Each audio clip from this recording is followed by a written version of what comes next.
जय श्री सावरिया सेठ। राधे राधे। राधा रानी सरकार की कृपा, सावरिया सेठ की कृपा आप सभी के ऊपर बरसती रहे। मैं उनसे हमेशा यही प्रार्थना करता हूँ।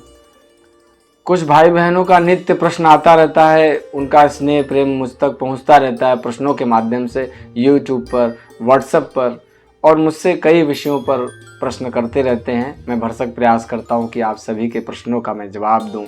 कुछ भाई बहन ऐसे हैं जो नित्य मुझसे पूछते रहते हैं कि गुरुदेव मैंने अर्जी लगाई है, उसका लाभ मुझे कब मिलेगा, या मैंने आज अर्जी लगा दी तो कब तक उनकी कृपा बरसेगी, या मुझे बिज़नेस में कितना मुनाफा होगा, मेरा कितना फ़ायदा होगा, या कब तक मुझे इसका रिज़ल्ट मिलेगा। इस प्रकार के प्रश्न भी लोग पूछते हैं।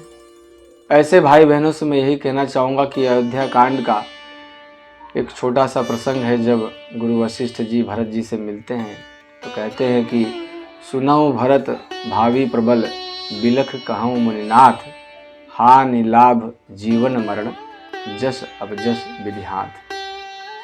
ये विधि का विधान है।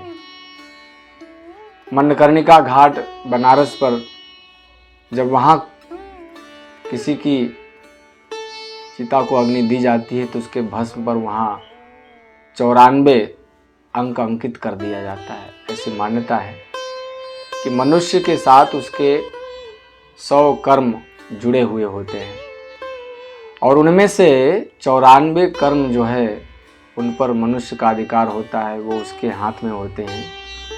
और मनुष्य के अधिकार क्षेत्र में जो कर्म होते हैं वह उस पर अपना नियंत्रण कर सकता है। लेकिन केवल ऐसे 6 कर्म जिस पर मनुष्य का कोई नियंत्रण नहीं होता, वो विधि के विधान के अनुसार ही चलता है।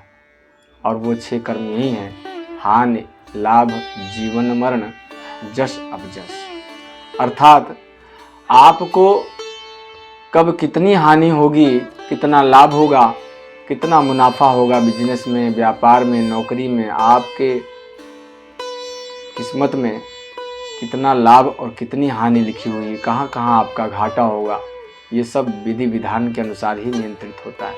आपके हाथों में नहीं। हम और आप कुछ नहीं कर सकते, हम केवल अपना कर्म कर सकते हैं। हानि लाभ जीवन मरण, कब किसके प्राण का हरण करना है, कब किसे जीवन प्रदान करना है, ये केवल विधि का विधान ही तय करेगा। आप और मेरे हाथ में कुछ भी नहीं है। जस अपजस अर्थात कि आपको किस स्थान पर, किसके माध्यम से और किसके प्रारब्ध से आपको यश की प्राप्ति होगी, आपको कीर्ति की प्राप्ति होगी, सम्मान होगा आपका, और किन कारणों से, आपके प्रारब्ध से या पूर्व जन्म के कर्मों से या वर्तमान में जो समय है उसमें किए गए कर्म के अनुसार आपको जो आपका अपमान होगा, सम्मान होगा, ये सब विधि के विधान के अनुसार ही नियंत्रित होता है। इस पर किसी मनुष्य का, किसी जीव का कोई नियंत्रण नहीं है। तो हम ये प्रश्न कर ही नहीं सकते कि हमें कितना हानि होगा, कितना लाभ होगा, हानि क्यों हुआ, लाभ क्यों हुआ, कब किसको कितना कहाँ क्या देना है। ये तो केवल परमपिता परमात्मा, तीनों लोकों के स्वामी भगवान श्री हरि नारायण ही तय करेंगे। आप सभी के मन की इच्छा पूर्ति हो, सावरिया सेठ की कृपा आपके ऊपर बरसती रहे और जल्दी से जल्दी आपके काम बने, जो बिगड़े हुए काम हो बन जाएं, जो शुभ कार्य हो प्रारंभ हो जाए। उनसे यही प्रार्थना करूंगा। जय श्री सावरिया सेठ। राधे राधे। राधा रानी सरकार की जय।